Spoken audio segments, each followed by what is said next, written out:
Hey everybody, this is the Vapeologist here doing a review for the Magic Flight launch box for vaporizers.review.com. I have to admit I came into this review pretty skeptical. I haven't used many portables, and the ones that I have used just left me with a feeling that I was wanting more.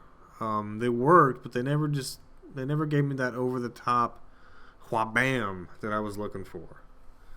And then I met the Magic Flight launch box. Straight out of the gate, I have to say, this thing looks weird. A battery sticking out the side? What the... Its size is shockingly small, but I still think they could have found a better solution for the battery. But just one man's opinion, of course.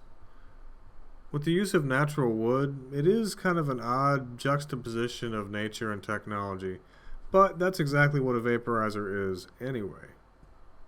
The launch box comes with 2 batteries and a charger, and a small brush for cleaning the screen. Also included is a small glass tube that is optional, but I found it to be the only way to use it.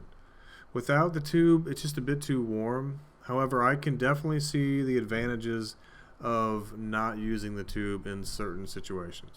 The batteries are a bit unique in that they do not have stickers or labels covering them. The negative part of the battery is actually the outside skin of the battery. They come with included caps which prevent them from accidentally discharging if, let's say, you had them loose in your pocket or your purse and something metal like your keys were in contact with both the positive and the negative ends. You can use any AA nickel metal hydride rechargeable with at least 2000 milliamp hour rating, as long as you remove the stickers and adhesive before you put it in your launch box.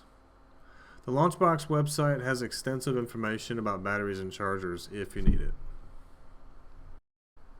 Magic Flight recommends that you grind up your herbs very fine, not chunky in any way. A normal twist grinder should work just fine, but I found that a grinder card, which has a fine grade grind to it, is best. It works well, it fits in the case or wallet easily. If you have a launch box, you should definitely pick one up. When you load the chamber, it's important to know that the screen is very thin and fragile. Load but never pack tight, or you could easily damage the screen. And never load higher than the shoulder of the level of the trench so that you can shake or stir between draws. This version has a click lock lid, but some older models might use a rubber band.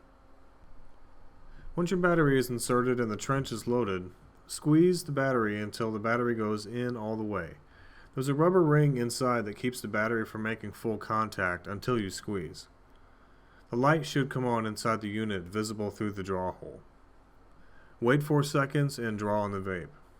It's important not to draw too hard, just take little sips, or draw very slowly. But you will find instantly that taking a bunch of little draws feels very familiar. The taste and flavor are very good with the launch box. It's not woody or electronic in any way, and as long as you use the glass tube, the hits are smooth and cool. This thing doesn't make huge clouds, but that is just fine with me because the desired effect is still achieved. It works, and it works well. Between hits, it's important to shake the box to mix up the herbs to get the most even coverage. After each load, it's recommended to clean the screen with the included brush.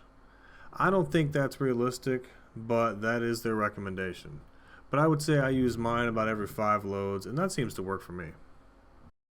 They do offer a plug-in adapter for home use and a water pipe adapter as well, and have recently added a concentrate tray insert, so look for a review of that pretty soon.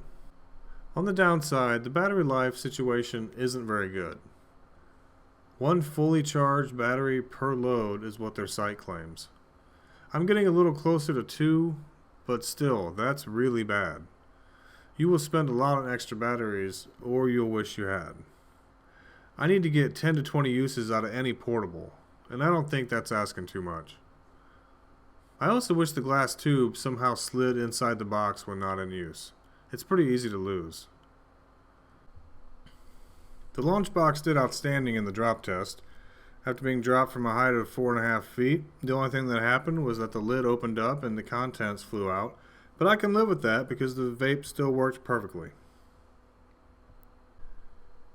Overall, I like this vape. I thought it was kind of a novelty at first, but it does work, and it definitely delivers strong, powerful hits. And that's really what we're all looking for. The battery situation is a little funky design-wise, and longevity is just bad. I don't want to have to carry around 16 batteries when I go on a hiking trip with this thing. I need something that's going to be able to make it for a weekend of conservative use or one day of heavy use at least. But this thing can't do it. It cannot get there at all. So it works great. It tastes great. It gets hot enough. They figured it out in this size, except for the battery. So it'll be perfect as soon as they do that.